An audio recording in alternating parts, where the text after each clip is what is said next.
I didn't feel joyful. I was scared. I was afraid. And it wasn't anxiety. They were like panic attacks. Yeah, which are different. Goldie Hawn, the woman whose laughter once defined an entire generation. To the world, she was the symbol of joy, of light, of that unmistakable Hollywood magic. But now at 79, Goldie is finally breaking her silence, revealing the 6 actors she secretly despised the most. They once called her America's sweetheart, the woman everyone adored. Yet behind her back, they whispered she was greedy, fake, overrated. Goldie heard every word. She remembered, and she vowed never to work with them again.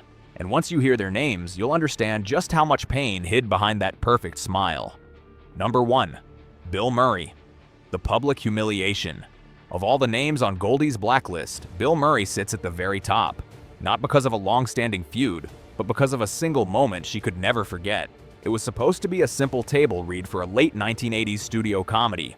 On paper, pairing America's sweetheart with comedy's wild card looked like a guaranteed hit. But that day in that room, Bill Murray did something that left Goldie feeling humiliated in front of everyone. One comment, one gesture, a single moment strong enough to shatter the Hollywood magic she once believed in. From that day forward, Goldie knew she would never share a frame with Bill Murray again. The moment the table read began, everything fell apart. Within minutes, the room shifted from excitement to dread. Bill Murray showed up nearly an hour late, loud, rumpled, and not the least bit sorry. He dropped his half-empty coffee cup right onto the script pages and declared, "Now we can start." Goldie looked at him and felt it instantly. Something was about to go very, very wrong. As the reading got underway, Goldie delivered her lines with a trademark warmth and timing that made her a star. Then Murray cut her off mid-scene, smirking as he said, "Why don't you try acting like you've done drama before?" The men in the room erupted with laughter. Goldie didn't. She quietly closed her script, stood up, and walked out without saying a single word. That silence carried more weight than any argument ever could.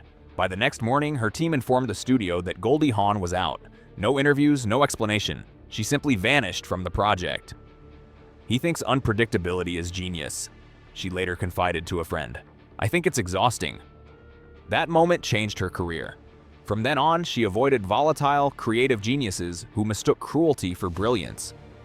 She turned down male-driven comedies, refused to tolerate tantrums, and chose peace over chaos. Years later, when someone asked if she'd ever work with Murray again, her answer was calm, simple, and absolute. No interest. Number 2. Warren Beatty. The rejection that became revenge.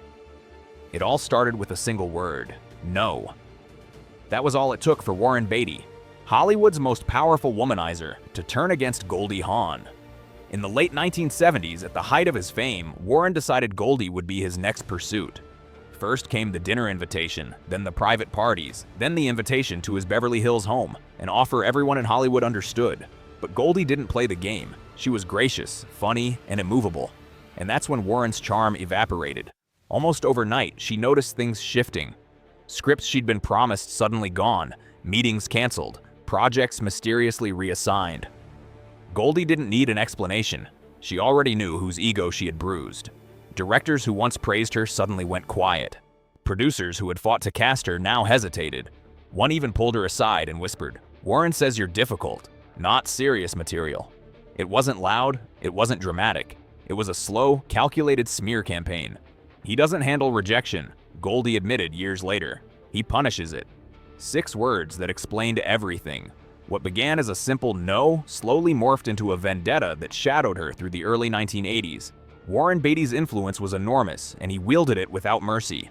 Goldie never confronted him, never called him out. She let the years speak for themselves. But eventually, fate put them in the same room again, an awards show. Years after the fallout, Warren approached her with that familiar smile, leaning in as if nothing had happened. Goldie met his eyes, returned a gentle, polite smile, then turned her back on him mid-sentence. No scandal, no scene, just one quiet, devastating dismissal. Number 3. Dustin Hoffman. The audition that shattered her respect.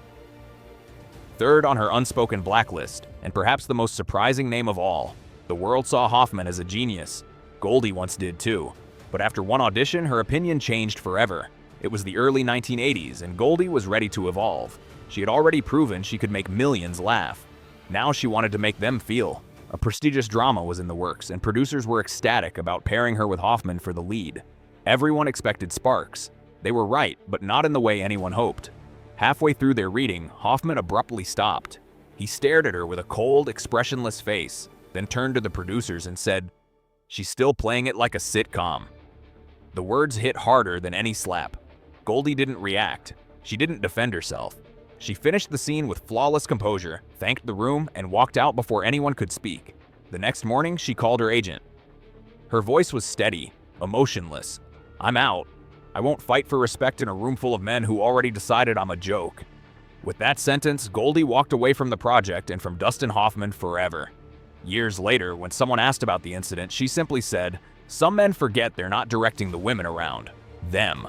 One quiet, razor-sharp line. That was her revenge. Hoffman thought he'd exposed her weakness. Instead, he revealed his own arrogance. Goldie didn't argue. She didn't plead. She just walked away and never looked back. Number 4, Chevy Chase. The on-set arrogance that destroyed their friendship. How bad was it? Goldie once told a friend, "If I ever have to smile next to Chevy Chase again, I'll quit Hollywood." That's how deep the bitterness went. And that's why he sits at number 4 on her silent blacklist. Back in 1978, Foul Play looked like the perfect match. Goldie, America's sweetheart. Chevy, comedy's rising king. On camera, they were magic. Off camera, it was pure chaos. Chevy strutted onto the set like he owned the studio.